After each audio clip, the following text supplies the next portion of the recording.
Welcome friends, अभ्यास online class के इस नए वीडियो में मैं कृष्णा आप सभी का स्वागत करता हूं। दोस्तों, एनटीपीसी रेलवे के लिए एग्ज़ाम डेट पूरी तरीके से डिक्लेयर हो चुका है और दोस्तों बहुत ही जल्दी मैं आपके लिए लेकर आने वाला हूं दोस्तों पूरा series step by step her chapter का। ठीक है, तो हम इस वीडियो में देखने वाले हैं रीजनिंग के महत्वपूर्ण टॉपिक और दोस्तों ये इस वीडियो का पहला पार्ट है। इसके अलावा दोस्तों आप मैथ्स के भी ट्रिक देख सकते हो, मैंने प्लेलिस्ट पर अपलोड करके रखा है, आप उसको स्टेप बाय स्टेप देखोगे, फॉलो करोगे। दोस्तों बहुत ही बेसिक तरीके से समझाने की कोशिश की हूँ। मात्र दोस्तों बिना कॉपी पेन उठाए मात्र आप 2 से 5 सेकंड के अंतर्गत क्वेश्चन देखते ही ऑप्शन देखते ही आप उसका आंसर टिक कर पाओगे। सिंपल तरीका है दोस्तों, बहुत ही आप उसको ज़रूर देखिए। ठीक है, चलिए वीडियो स्टार्ट करते हैं दोस्तों, जिसमें हम लोग देखेंगे रीजनिंग के इंपॉर्टेंट क्वेश्चन और वो इंपॉर्टेंट क्वेश्चन बताने वाला हूँ दोस्तों जो अधिकतर जो है एनटीपीसी एग्जाम में पूछा जा चुका है। ठीक है, तो उन्हीं तरीके का प्रश्न हम इस वीडियो में देखने वाले हैं। तो चलिए वीडियो स्टार्ट करते हैं।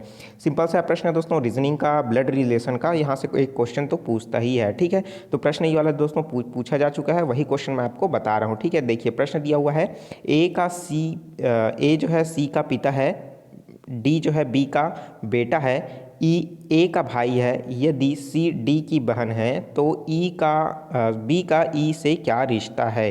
ठीक है, सिंपल सा प्रश्न है दोस्तों, आप समझ ही चुके होंगे। तो सिंपल सा जैसा हम जानते हैं कि इसमें जो है जो पुरुष वर्ग होता है उसको पॉजिटिव से और जो महिला वर्ग होता है उसको नेगेटिव से दर्शाते हैं। और जैसा रिलेशन होता है दोस्तों, जो ऊपर का रहता है वो उसको ऊपर में दर्शाते हैं और जो नीचे में आता है उसको हम लोग नीचे में दर्शाते हैं। ठीक है, अगर समकक्ष रहता है तो उसी के समकक्ष में हम लोग दर्शाते हैं। तो उसी पैटर्न में हम लोग क्या करते हैं, इसको समझने की कोशिश करते हैं। तो दोस्तों ए जो है सी का पिता है, तो सबसे पहले देख लेते हैं। ए है दोस्तों, ए जो है किसका पिता है, सी का पिता है। तो ए सी को हम लोग कहाँ लिख देंगे, नीचे लिख देंगे। ठीक है, तो अब आगे देख लेते हैं। डी बी का बेटा है, तो डी और बी का बेटा है, तो उसमें से ए और सी के साथ कोई रिलेशनशिप नहीं बन रहा है, तो हम लोग उसको छोड़ देते हैं अभी। उसके बाद देख लेते हैं ई जो है ए का भाई है, तो ई जो है दोस्तों किसका भाई है, ए का भाई है। किसका भाई है, ए का भाई है। कौन, ई। ठीक है, तो चलिए ई को लिख लेते हैं, उसका भाई बना देते हैं। ठीक है, तो ये क्या हो जाएगा, भाई है तो प्लस, मतलब वो क्या है, एक लड़का है तो पॉजिटिव। यदि सी डी की बहन है, यदि सी जो है दोस्तों डी की बहन है,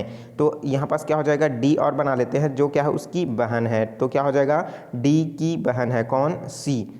ठीक है, तो सी कौन है, डी की बहन है, तो ये क्या हो जाएगा, माइनस हो जाएगा। ठीक है, अब बात कर लेते हैं, हमारे पास क्या बचा है, डी जो है बी का बेटा है। ठीक है, जो हमारे पास क्या है दोस्तों, बी जो है डी का जो है डी जो है हमारे पास वो बी का बेटा है। ठीक है, तो डी कौन जो है दोस्तों, ये जो है बी का बेटा है। किसका बेटा है, बी का बेटा है।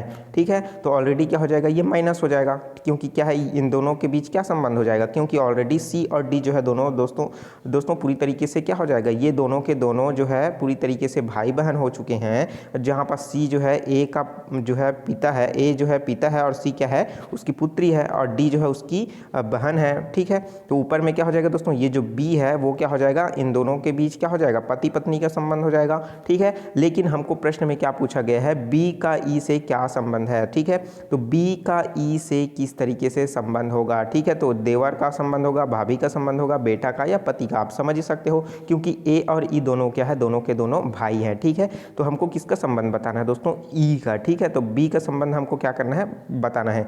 तो जो ई है वो बी को क्या बोलेगी, तो उसको क्या कहेगी, भाभी बोलेगी। ठीक है, तो क्या हो जाएगा, भाभी बोलेगी। तो इस तरीके से क्या हो जाएगा, ऑप्शन नंबर बी जो है सही हो जाएगा, सिस्टर इन लॉ कहा जाएगा। ठीक है, तो ऑप्शन नंबर क्या हो जाएगा, डी सही हो जाएगा। तो उम्मीद करता हूँ इस तरीके का प्रश्न जब भी पूछा जाएगा आप आसानी से ज़रूर सॉल्व कर पाओगे। ठीक है, चलिए देख लेते हैं नेक्स्ट क्वेश्चन। नेक्स्ट क्वेश्चन भी बहुत ही सिंपल सा प्रश्न है दोस्तों, ये भी बहुत बार पूछा जा चुका है। प्रश्न दिया हुआ है, दिए गए विकल्पों में से विषम शब्द चुनना है। तो विषम शब्द चुनना है दोस्तों, दिया हुआ है इसमें अप्रैल, जून, अगस्त और सितंबर। ठीक है, तो दोस्तों आपको पता ही चल चुका होगा कि अप्रैल, जून, अगस्त, सितंबर, तो इसमें विषम क्या है, विषम तो इसमें ऐसा कोई चीज़ नहीं है कि हमको देखने को मिले। ठीक है, क्योंकि सभी के सभी मंथ के जो है नाम है। लेकिन हम लोग अगर इसके दिनों की बात करें, किस महीने में कितना दिन होता है, तो हमको पता चल जाएगा कि इसमें से विषम कौन है। चलिए देख लेते हैं। तो दोस्तों अप्रैल में देखते हैं, तो अप्रैल कितना दिन का होता है, 30 दिन का होता है। जून कितने दिन का होता है दोस्तों, अब जून भी होता है 30 दिन का होता है। अगस्त कितने दिन का होता है दोस्तों, अगस्त होता है 31 दिन का होता है। और सितंबर की बात करें दोस्तों, सितंबर जो होता है वो भी 30 दिन का ही होता है। तो हमको देखने से समझ आ रहा है कि कौन सा जो है महीना जो है विषम है। तो आपको देखने से आंसर जो है दिखाई दे रहा होगा, ठीक है। सिंपल सा प्रश्न है, तो ऑप्शन नंबर सी क्या हो जाएगा, सही हो जाएगा, क्योंकि ये क्या है 31 दिनों का होता है।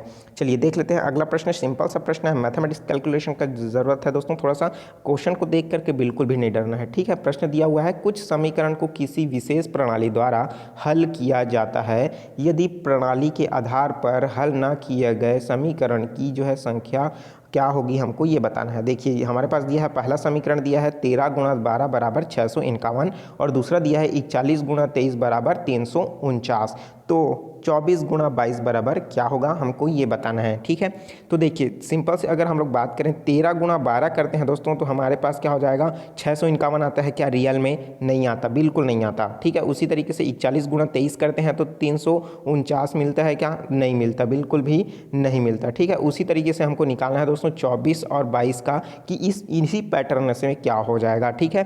तो सबसे पहले हमको क्या करते हैं 12 और 13 इन दोनों को गुणा करके देख लेते हैं कि क्या आता है, ठीक है। रियल में तो 12 कम 12 12 24 12 तिया कितना हो जाएगा दोस्तों 36, 36 का कितना हो जाएगा 6, हासिल आया हो जाएगा 3, 12 एकम 12 13 14 15 कितना हो जाएगा 3 जोड़े तो हो गया 15, कितना आया दोस्तों 156। और यहाँ पास क्या लिखा है 651, अर्थात 156 को मैं अगर उल्टा कर देता हूँ, उल्टा लिख देता हूँ तो मुझे क्या मिल जाएगा 651। देखिए उल्टा लिख देता हूँ 651, तो ये क्या मिल गया हमको 651 मिल गया। यही 651 यहाँ पास लिखा है ना, तो यही क्या है, जब जो आंसर आया है उसको क्या कर दिया है उल्टा लिख दिया है, ठीक है। उसी समीकरण के हम लोग पैटर्न को लेते हुए हम लोग क्या कर देते हैं आगे बढ़ा देते हैं, ठीक है। तो जैसे ही हम लोग क्या करेंगे दोस्तों, यहाँ पास क्या कर देते हैं आगे बढ़ाने की कोशिश करते हैं 23 और 41, तो 23 आगे 41 और 23 को गुणा करके देखते हैं कि एक्चुअल में इसका मान कितना आता है। तो 23 एकम कितना हो जाएगा 23, 23 का 3 हासिल आया कितना हो जाएगा 2 हो जाएगा। अब 23 चौक को 4 से गुणा कर लेते हैं तो क्या हो जाएगा दोस्तों 4 तिया हो जाएगा 12, 12 का कितना हो जाएगा 2, हासिल आया कितना हो जाएगा हमारे पास 1, ठीक है। तो उसी तरीके से क्या होगा 4 दूनी कितना हो जाएगा 8 और 1 कितना हो जाएगा 9, ठीक है। 92 हो गया, 92 में और 2 जोड़ेंगे तो कितना हो जाएगा 94 हो जाएगा, ठीक है। कितना हो जाएगा दोस्तों 94 हो जाएगा। तो कुल मिलाकर के कितना आया 943, ठीक है। 943 को हम लोग क्या करते हैं दोस्तों, यहाँ पास लिखा है 349, तो 943 को जब उल्टा करेंगे तो क्या हो जाएगा 349 हो जाएगा, ठीक है। तो यहाँ पास भी उसी पैटर्न में जम रहा है, जैसे यहाँ पास कितना आया था 156 आया था, तो हम लोग क्या लिखे थे इसको 651 लिखे थे। उसी तरीके से यहाँ पास कितना आया है दोस्तों 943 आया है, उसको क्या लिखा गया है 349 लिखा गया है। तो उसी पैटर्न के आधार पर यहाँ पास क्वेश्चन मार्क में जो आंसर आएगा, ठीक है, एक्यूरेट किसका 24 गुणा 22 का, तो उसका जो है दोस्तों उल्टा ही उसका आंसर हो जाएगा, ठीक है। तो चलिए इसको यहाँ पास क्या कर देते हैं गुणा करके देख लेते हैं, ठीक है। तो 22 का हम लोग किससे गुणा करते हैं 4 से गुणा करेंगे तो 22 चौक के कितना हो जाएगा 88, 88 का कितना हो जाएगा 8, तो 8 का क्या हो जाएगा 8 हासिल, ठीक है 8 आ जाएगा। और फिर 22 दूनी कितना हो जाएगा 44, ठीक है। अब 44 है दोस्तों, यहाँ पास क्या करेंगे फिर से 8 जोड़ देंगे, ठीक है। तो 8 और 4 कितना हो जाएगा 12, 12 का कितना हो जाएगा 2, हासिल आया 1, 4 और 1 कितना हो जाएगा 5, कितना आया दोस्तों 528 आया। तो हमारा आंसर क्या हो जाएगा 528। तो हमको देखने को मिल रहा है 528 डी ऑप्शन में, तो डी ऑप्शन का सही हो जाएगा क्या, बिल्कुल गलत हो जाएगा, ठीक है। अगर 528 में बिल्कुल भी टिक नहीं लगाओगे, क्योंकि हमको पता है कि जो हमारा एक्यूरेट जो आंसर आ रहा था दोस्तों उसको जस्ट उल्टा करके लिखना है। तो 528 को जब हम लोग उल्टा लिखेंगे तो क्या हो जाएगा 825 हो जाएगा, ठीक है। 825 हमको कौन सा ऑप्शन में देखने को मिल रहा है, ऑप्शन नंबर बी में। तो ऑप्शन नंबर बी क्या हो जाएगा हमारा सही हो जाएगा।